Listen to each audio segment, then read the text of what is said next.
정치권 뒷이야기를 현장 기자들에게 들어보는 뉴스더 시간. 오늘은 정치부 한송원 기자 나왔습니다. 한 기자, 여권 최대 스피커 그리고 충정로 대통령이라고까지 불렸던 김어준 씨였는데요. 공소취소 거래설 논란 이후에 김 씨를 보는 여권 내 시각이 좀 달라진 것 같습니다. 네. 어제 이 김어준 씨 토크 콘서트도 있었다던데 분위기 어땠습니까?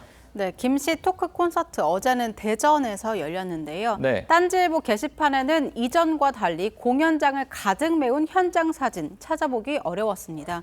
친여 성향 시사평론가 출신 인사 SNS를 보면 텅텅 빈 좌석과 함께 김어준 콘서트 30분 전인데 지금도 이런가요? 이런 글이 올라오기도 했었는데요. 실제로 커뮤니티 상황을 보니까 예매율 아니면 좌석 상황을 언급하면서 이전과 좀 온도차가 난다 이런 글들이 속속 올라왔습니다. 네. 물론 유익했다 이런 후기들도 있었지만요. 빈 좌석 사진과 함께 처참하다 이런 목격담도 올라왔습니다. 그리고 다음 달 열리는 대구 콘서트 아직까지도 매진이 되지 않은 상태입니다. 과거에는 오픈 하루 만에 매진이 됐다 이런 글도 볼 수 있었던 것 같은데 실제로 좀 차이가 관측이 됩니까? 예, 일단 지난해 이재명 대통령 당선 직후에 열렸던 콘서트 15,000명 규모의 지금보다 큰 대형 공연장이었는데 사흘 연속 매진됐습니다. 네. 이뿐만이 아니라 유튜브 구독자 수 지표도 눈에 띄는 변화가 있었는데요.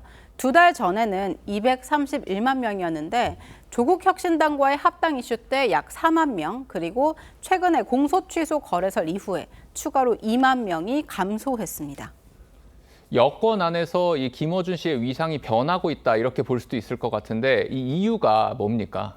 정치권에서는 아무래도 김 씨 그리고 친명계 사이의 균열, 이른바 여권 지지층 분화와 무관치 않다 이런 해석이 나오고 있습니다.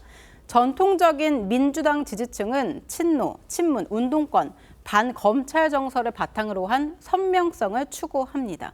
하지만 최근에는 이재명 정부의 실용주의 노선을 지지하는 이른바 뉴 이재명, 새로운 지지층의 등장이 영향을 준 걸로 보이는데요. 소위 검찰 개편안에 대해서 여권 강경파 목소리에 제동을 걸어왔는데 이번에 이 공소취소 거래설로 갈등이 폭발했다 이런 해석이 지배적입니다. 오늘 그 뉴 이재명 토론회도 열렸던데 같은 맥락으로 봐야 할까요? 예, 맞습니다. 386 운동권 세대 등 전통적인 민주당 지지층을 겨냥한 듯이 과거의 문법이 아니라 실용, 실무, 유능을 보이겠다 이렇게 말했습니다. 여기에는 친명계 초선 의원들도 대거 참석했고요. 김어준 방송에는 안 나가겠다 이렇게 거부 선언을 한 송영길 전 대표도 참석했습니다. 이 같은 지지층 분화 오는 8월 예정된 전당대회에서 당권 경쟁에까지 영향을 미칠 가능성이 아주 높은 상황입니다. 이번에는 야권 이야기 해보겠습니다. 자맹 끝에 이정현 공관위원장이 다시 칼자루를 쥐게 됐는데요. 이번에 전권을 약속받았다고 하거든요. 이거 어떤 의미로 봐야 합니까? 네, 이정현 위원장 이번에 복귀 일성으로 속도 그리고 결단을 강조했습니다. 네. 또 기득권과 관행을 국민 눈높이에 맞추겠다면서 강한 변화를 예고했는데요. 이 위원장 실제로 취재해보면 국민의힘 텃밭인 대구와 부산시장 공천 과정에서 현역 등 기득권의 배제를 주장했던 것으로 파악되고 있습니다. 이 위원장이 전권을 강조하면서 복귀한 만큼 당 우세 지역을 중심으로 혁신을 강조하면서 앞으로 공천 과정에서 파열음이 날 가능성이 큽니다. 그러면서 오세훈 서울시장을 콕 집어서 공천 절차에 참여해달라고 이번에 다시 문을 열어줬습니다. 오 시장, 이번에는 화답을 할까요? 네, 당과 오 시장 측이 조율을 거쳐서 나온 이 공모는 아니라고 합니다. 그렇군요. 이 공천 스케줄상 더 이상 일정을 늦출 수 없다는 점에서 사실상 최후 통첩 성격의 추가 공모다 이런 해석이 많은 상황인데요.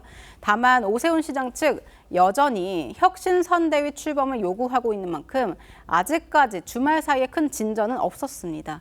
공관위가 제시한 공천 접수 모레인 만큼 양측 모두 이 정치적 묘수를 찾아야 하는 운명의 시한 이틀 정도가 남은 셈입니다. 네, 한송원 기자 잘 들었습니다.